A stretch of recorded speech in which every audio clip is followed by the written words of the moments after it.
Assalamualaikum warahmatullahi wabarakatuh. Ketemu malih karo Ustadzah ing video pembelajaran. Kepriye kabare arek-arek solilang soliha? Muga-muga sedaya diparingi kesehatan lan keselamatan nggih. Ing video pembelajaran iki kita bakal melajari teks cerita.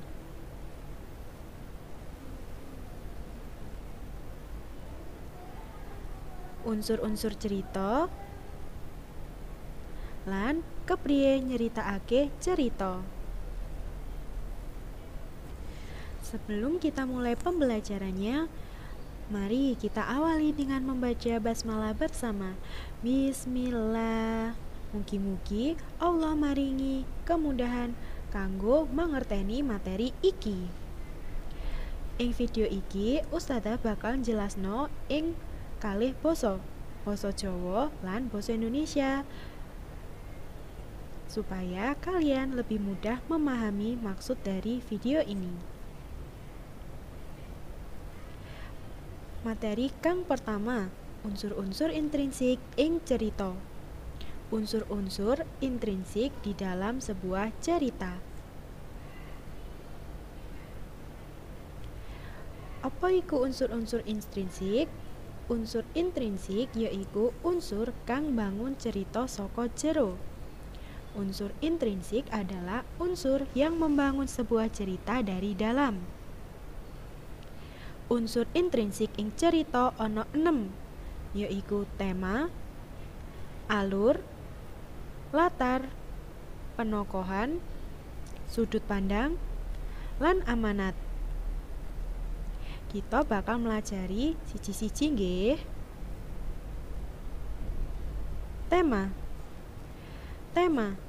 Tema yaiku pokok pikiran kang dienggo minangka dasare pengarang, pola pikiran lan ide pokok permasalahan.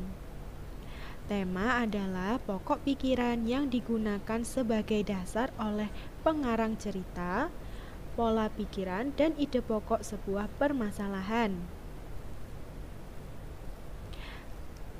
Sing keloro, alur.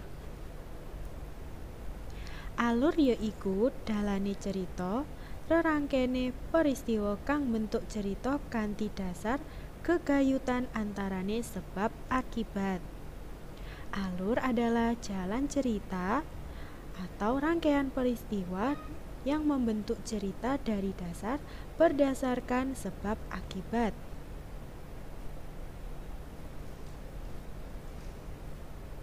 Alur ana telung werna. Alur ada 3 jenis. Kang kesiji yaiku alur maju.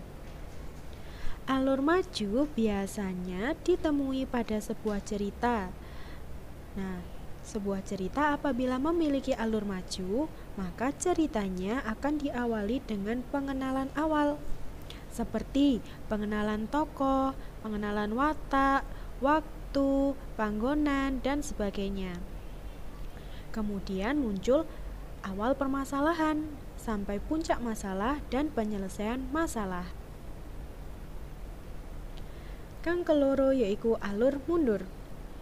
Alur mundur dalam cerita biasanya dimulai dari penyelesaian masalah, kemudian beralih ke puncak masalah, awal masalah, hingga ke pengenalan tokoh. Jadi alur mundur adalah kebalikan dari alur maju. Kang ketelu yaiku alur gabungan. Alur gabungan dimulai dari puncak masalah, kembali ke penyelesaian atau ke pengenalan tokoh.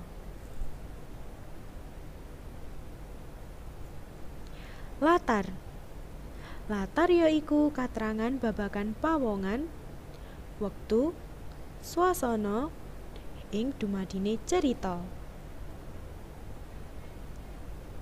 Latar yaitu keterangan terkait penokohan, waktu, dan suasana yang terjadi dalam cerita.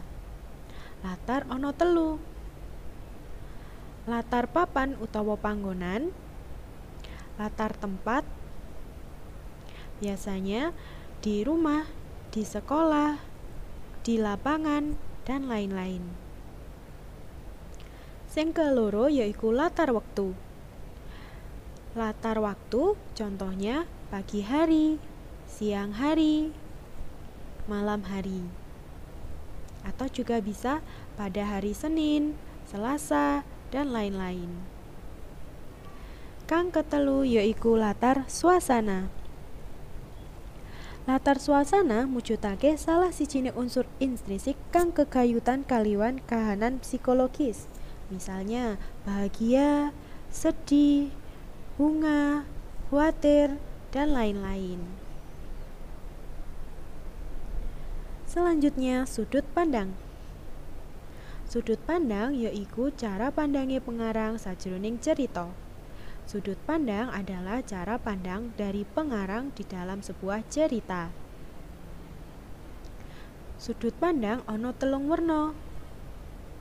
Sing pertama yaiku wong kapisan. Cerita yang menggunakan sudut pandang orang pertama biasanya dalam cerita ada aku, kulo, ya ada saya. Sudut pandang kang keloro yaiku wong kapindo. Pada sudut pandang orang kedua terdapat kata sampean utawa kowe. Contohnya, sampean wingi mlaku-mlaku ing pasar, banjur semaput ing dalan. Nah, dalam cerita dengan menggunakan sudut pandang wong kapindo, pengarang menceritakan tentang orang yang diajak berbicara atau kejadian yang dialami oleh orang yang diajak berbicara tersebut. Sudut pandang kang ketelu yaiku wong katelu. Biasane ing sajroning cerita eneng jenenge wong liya utawa kata dheweke. Jadi, dalam sebuah cerita yang menggunakan sudut pandang wong katelu, pengarang menceritakan tentang orang lain, kisah atau kejadian yang dialami orang lain. Penokohan. Penokohan yaiku gambaran watak paraga. Penokohan adalah gambaran watak atau sifat dari tokoh-tokoh dalam sebuah cerita. Tokoh dibedakake dadi loro, yaiku protagonis. Nah, penokohan dalam sebuah cerita dibagi menjadi dua. Yang pertama yaitu tokoh protagonis. Tokoh protagonis ini memiliki watak sing apik utawa baik, becik. Tokoh sing kaloro yaiku antagonis. Tokoh antagonis biasanya memiliki watak ala utawa wengis. Yang jahat berarti antagonis. Selanjutnya, amanat. Amanat yaiku pesen kang disampaiake pengarang marang pamaca. Amanat adalah pesan yang disampaikan oleh pengarang kepada para pembaca. Materi keloro yaiku tata cara nyeritakake cerita.